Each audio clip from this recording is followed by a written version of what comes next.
प्रिय छात्रों, ये हमारा पाठ चल रहा है विलयन। ये लगभग समाप्ति की ओर है। जो आपको पढ़ाया जा रहा है उसके नोट्स बनाइए और संख्यात्मक क्वेश्चन जो दिए जा रहे हैं उनको भी हल करिए साथ साथ।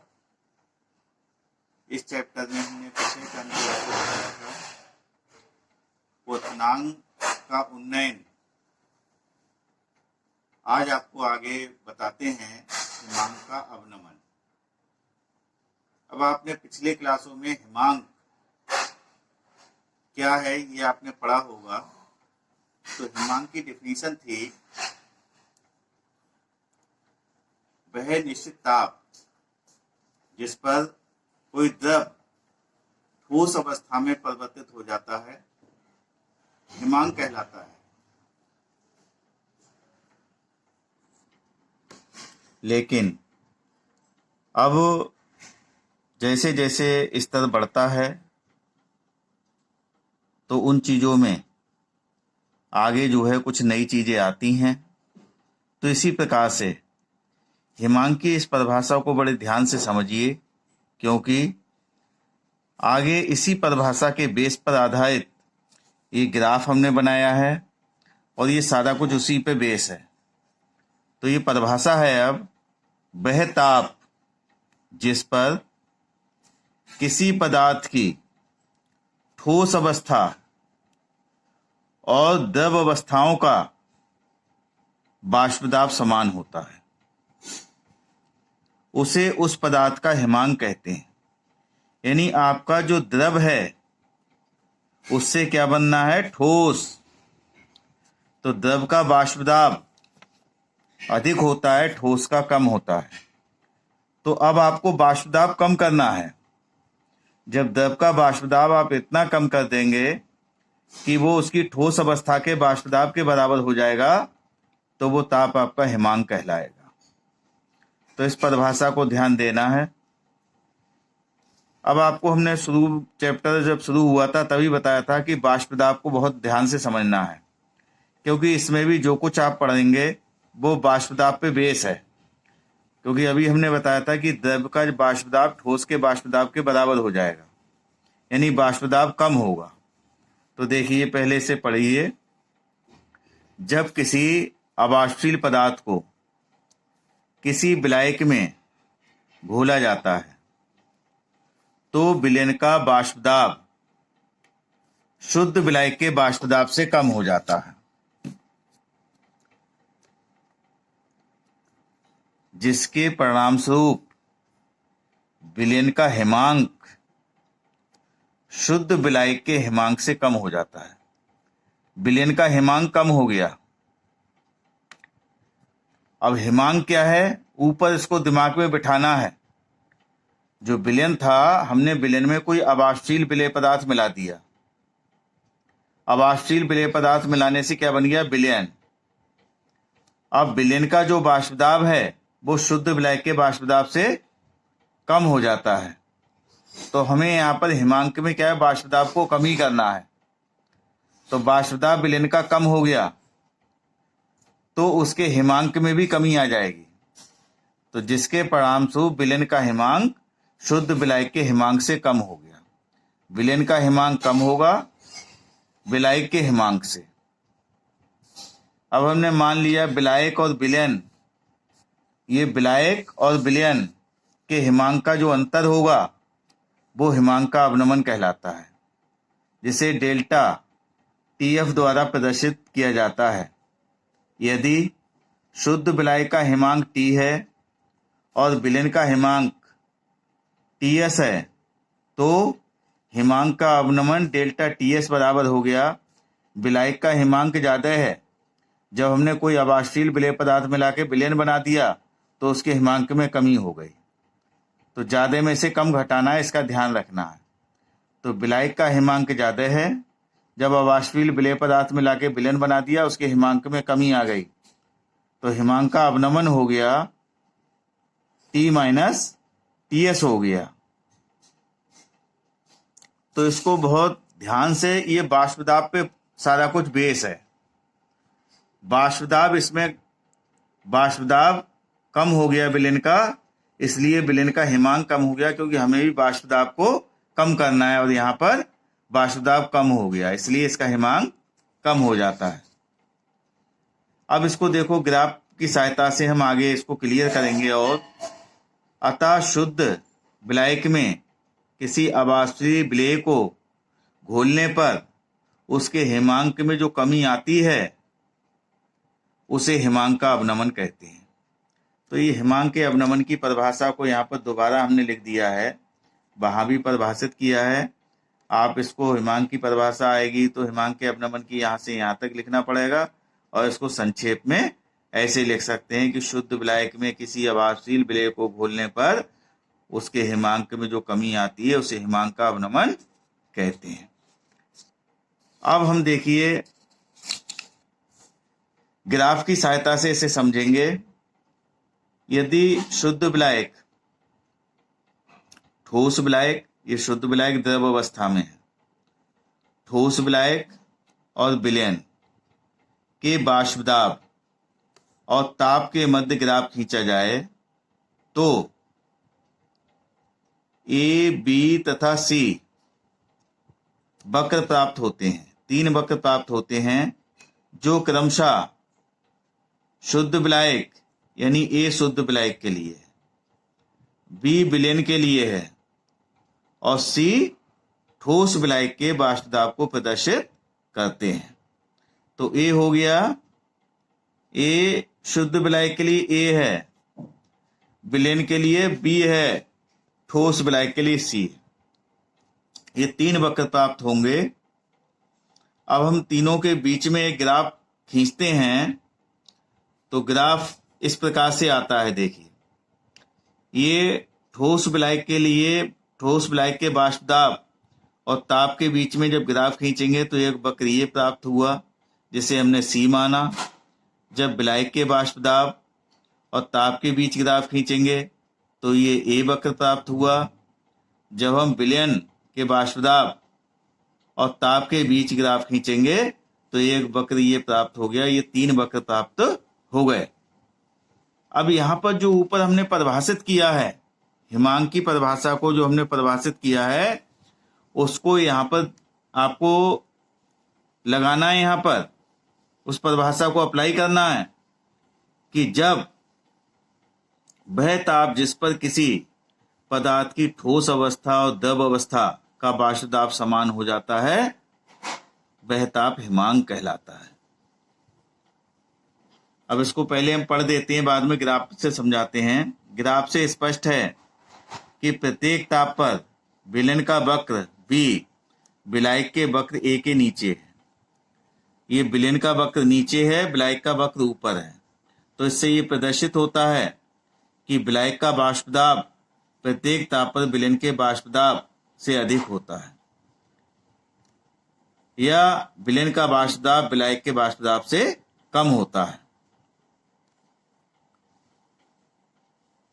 विलायक और विलयन के बाष्पदाब क्रमशः, विलायक और विलयन के बाष्पदाब क्रमशः ताप T और Ts पर ठोस विलायक के बाष्पदाब के बराबर हो जाते हैं, अतः T और Ts क्रमशः विलायक और विलयन के हिमांक है। ग्राफ से स्पष्ट है कि T बड़ा है Ts से, अर्थात विलायक का हिमांक विलयन से अधिक है। अतः ताप T और Ts का अंतर हिमांक का अवनमन डेल्टा TF को प्रदर्शित करता है। अब मैं इस ग्राफ को, ये पूरा मैंने पढ़ दिया, इसको ग्राफ की सहायता से समझें। अभी मैंने बताया इसमें 3 ठोस विलायक के बाष्पदाब और ताप के बीच में जो वक्र हमने खींचा वो यहाँ से लेकर यहाँ तक आया। हमने विलायक के बाष्पदाब और ताप के बीच में जो वक्र खींचा वो यहाँ से लेकर यहाँ तक है, जिसे ए माना है। अब विलयन के बाष्पदाब और ताप के बीच में जो वक्र खींचा वो यहाँ से यहाँ तक है। अब वो डिफिनीशन को हिमांक की लगा के हम विलायक और विलयन के हिमांक ज्ञात करते हैं। अब देखिए यहाँ पर जो विलायक का जो बाष्पदाब वक्र है विलायक यहाँ पर द्रव अवस्था में है और ये ठोस अवस्था में है। तो आपने पढ़ा था कि द्रव अवस्था और ठोस अवस्था के जब वाष्प दाब बराबर हो जाएं तो इसके वाष्प दाब यहाँ पर बराबर हो रहे हैं। विलायक और ठोस विलायक का वाष्प दाब यहाँ पर बराबर, यहाँ पर समान हो रहा है। तो ये जो ताप है, ये विलायक द्रव अवस्था और ठोस अवस्था के विलायक के वाष्प दाब यहाँ पर जो है इस बिंदु पर समान हो गए। तो इसका मतलब है ये ताप इस विलायक का हिमांक हो गया, यानी ताप T इस विलायक का हिमांक हो गया। विलयन का देखिए, विलयन का वाष्प दाब और इस ठोस विलायक का वाष्प दाब इस ताप पर समान हो रहे हैं। तो ये ताप विलयन का हिमांक हो गया। विलयन का हिमांक क्या हो गया? TS हो गया। तो देखिए T बड़ा है TS से, ताप इधर को बढ़ रहा है, T ज्यादा है TS से। तो जो हिमांक का अवनमन हो गया वो T माइनस TS हो गया। जो आपने लिखा है हिमांक का अवनमन वो T माइनस TS यहाँ पे ही प्रदर्शित हो रहा है। ज्यादा में से कम घटाना है, T में से TS घटाना ही हिमांक का अवनमन कहलाएगा। तो ये आपको जो है हिमांक का अवनमन इस ग्राफ की सहायता से भी ज्ञात किया जा सकता है, समझा जा सकता है। ग्राफ जो है ये जो आपने यहाँ से लेकर यहाँ तक पूरा लिखा है, ये ग्राफ उसको जो है स्पष्ट करता है कि जो आपने लिखा है वो सब कुछ सही है। राउल्ट का नियम पीछे पढ़ा था। राउल्ट के प्रयोगों के आधार पर इन्होंने निष्कर्ष निकाला कि डेल्टा TF हिमांक का अवनमन समानुपाती होगा CM। CM है मोलर सांद्रता, मोलर सांद्रता के समानुपाती होगा हिमांक का अवनमन। तो इसको समानुपाती का चिन्ह हटाते हैं, बराबर का निशान लगाते हैं। तो डेल्टा TF बराबर हो गया KF गुणा CM। KF जो है हिमांक का अवनमन स्थिरांक है, KF बराबर हिमांक का अवनमन स्थिरांक है। हिमांक के अवनमन स्थिरांक पर आधारित दो प्रकार के स्थिरांक होते हैं अवनमन के। तो पहला देखिए आणविक अवनमन स्थिरांक या मोलर अवनमन स्थिरांक। तो इस टाइप के स्थिरांक जो है दो टाइप के क्वथनांक के उन्नयन में भी आपने पढ़े थे, उसी प्रकार से ही हिमांक के अवनमन में है।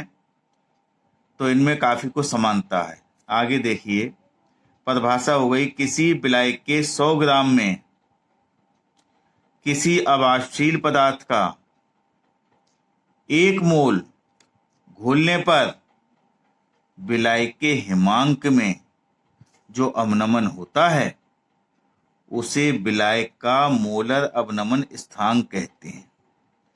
1 मोल पदार्थ को, अवाष्पशील विलेय पदार्थ का 1 मोल आप 100 ग्राम विलायक में घोल दीजिए तो विलायक के हिमांक में जो कमी आती है उसे विलायक का मोलर अवनमन स्थिरांक कहते हैं। इसे KF द्वारा प्रदर्शित करते हैं। गणितीय रूप में इसे निम्न प्रकार से प्रदर्शित किया जा सकता है। स्मॉल m बराबर 100 गुणा KF गुणा स्मॉल w बटे डेल्टा TF गुणा कैपिटल W। स्मॉल m है विलेय का अणुभार, स्मॉल w है विलेय की मात्रा, कैपिटल W है विलायक की मात्रा, डेल्टा TF है हिमांक का अवनमन और KF है मोलर अवनमन स्थान। इनकी हम सबकी वैल्यू लगा के यहाँ पर विलेय का अणुभार ज्ञात कर सकते हैं। दूसरा स्थानांक होता है मोलर अवनमन स्थान। इसमें और उसमें बस यही अंतर होता है कि इसमें विलायक का 1000 ग्राम लिया जाता है और उसमें 100 ग्राम लेते हैं। यही फार्मूले में अंतर है। किसी विलायक के 1000 ग्राम में किसी अवाष्पशील पदार्थ का 1 मोल घोलने पर विलायक के हिमांक में जो अवनमन होता है उसे विलायक का मोलर अवनमन स्थानांक कहते हैं। तो इसमें आपको 1 मोल अवाष्पशील पदार्थ को 1000 ग्राम विलायक में घोलना है तो विलायक के हिमांक में जो कमी आएगी, अवनमन होगा, अवनमन मीन्स कमी, उसे विलायक का मोलल अवनमन स्थान कहते हैं। इसे KF डेक्स द्वारा प्रदर्शित किया जाता है। गणितीय रूप में इसे निम्न सूत्र द्वारा प्रदर्शित करते हैं। स्मॉल m बराबर, यानी विलेय का अणुभार आपको निकालना है, तो बराबर हो गया 1000 गुणा KF डेक्स। KF डेक्स है मोलल अवनमन स्थानांक, गुणा स्मॉल w विलेय की मात्रा है, डेल्टा TF क्या है, हिमांक में अवनमन, गुणा कैपिटल W है विलायक की मात्रा। तो ये दो फार्मूले बताए हमने।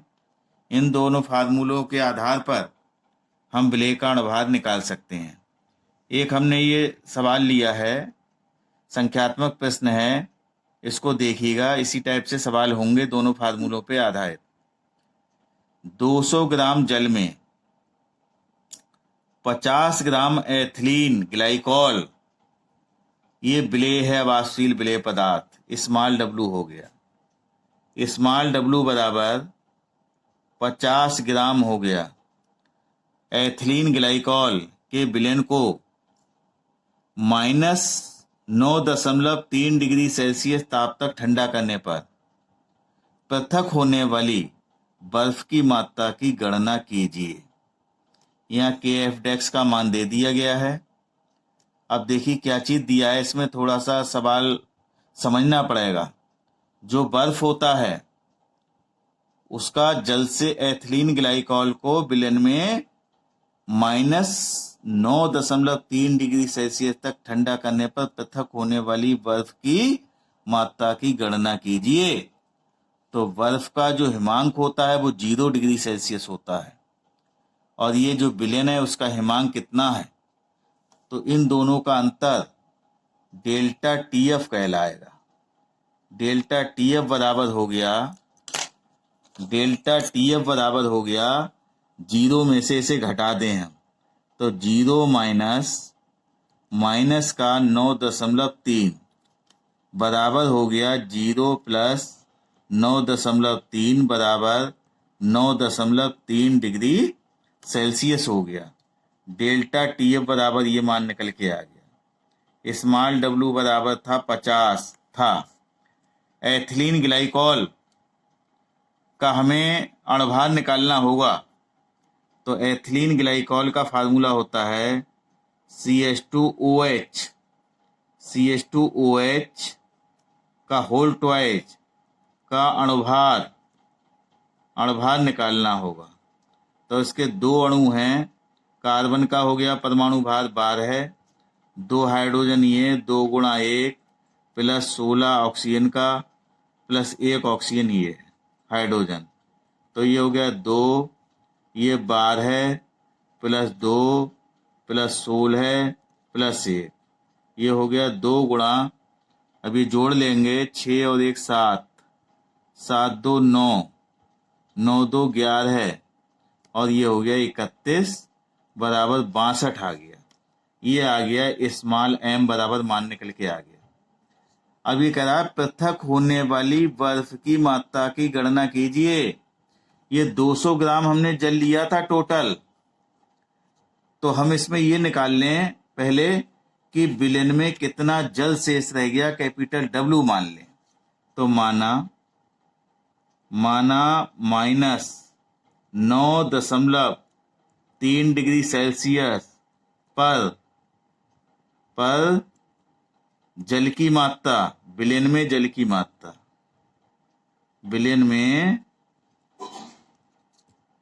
में जल की मात्रा यानी कैपिटल W बराबर हमने x मान ली कि जो हमने -9.3 डिग्री सेल्सियस पर इसको ठंडा किया है, तो इस विलयन में जल की मात्रा इतनी रह गई होगी, और शेष क्या होगा, बर्फ, जो हमें निकालना है बाद में। तो पहले जल की मात्रा मान लेते हैं। अब फार्मूला देखो, KF डेक्स का मान दिया है, तो इसका मतलब 1000 वाला फार्मूला लगाना है। KF का मान दिया हो या पूछा हो तो 100 वाला फार्मूला लगाना है। तो ये फार्मूला लग गया m बराबर 1000 गुणा के एफ डेक्स गुणा स्मॉल डब्लू बटे डेल्टा टी एफ गुणा कैपिटल डब्लू। कैपिटल, ये कैपिटल है, कैपिटल डब्लू। ये एम निकल के आया 62 बराबर हो गया 1000 गुणा के एफ डेक्स का मान हो गया 1.86 गुणा स्मॉल डब्लू का मान 50 ग्राम बटे डेल्टा टी एफ का मान 9.3 और गुणा कैपिटल डब्लू का मान हमने x माना है। तो ये गुणा कर देंगे तो ये आ गया 62 गुणा 9.3 गुणा x बराबर आ गया 1000 गुणा 1.86 गुणा 50 आ गया। x बराबर हो गया 1000 गुणा 1.86 गुणा 50 बटे आ गया 62 गुणा 9.3। इनको हल करेंगे तो ये आ जाएगा 161.3 आ गया x का मान। इतने ग्राम आ गए 161.3 ग्राम आ गया इसका मान निकल के। अब ये विलयन में जल की मात्रा आ गई, लेकिन हमें जल की मात्रा नहीं निकालनी थी, हमें बर्फ की मात्रा निकालनी थी। बर्फ कितना होगा, पृथक होने वाली बर्फ, भाई जल होगा और बर्फ बन जाएगी। तो बर्फ की मात्रा कितनी है, तो 200 में से घटा के इसका आंसर निकाल लेंगे। तो पृथक होने वाली बर्फ हो गई, पृथक बर्फ की मात्रा, बर्फ की मात्रा हो गई बराबर 200 माइनस 161.3। घटा लेंगे, ये 7 आ गए, यहाँ रह गए 9 में से 1 गया 8 बचा, और यहाँ रह गए 19 में से 16 गए 3 बचे। इतने ग्राम जो है बर्फ जो है पृथक हो जाएगी। तो पहले विलयन में जल की मात्रा निकालेंगे, कैपिटल डब्लू का मान हम निकालेंगे। तो इस फार्मूले के अनुसार हमें सोचना है कि हमें इनमें से जो अज्ञात पद एम है, के एफ डेक्स है, डब्लू है, डेल्टा टी एफ है, कैपिटल डब्लू है, इनको जो है इनमें एक अज्ञात पद होगा, बाकी सब हमें ज्ञात होंगे। अज्ञात पद का मान निकल आएगा। उसके साथ इस टाइप से जो टेक्निकल सवाल होते हैं उनको थोड़ा सा समझना है। जो सवाल मैंने बताया थोड़ा सा टेक्निकल है, इसको आपको समझना है। कल हम होमवर्क देंगे इसी दोनों फार्मूलों पे क्वेश्चन के लिए, उनको आपको सॉल्व करके लिखना है।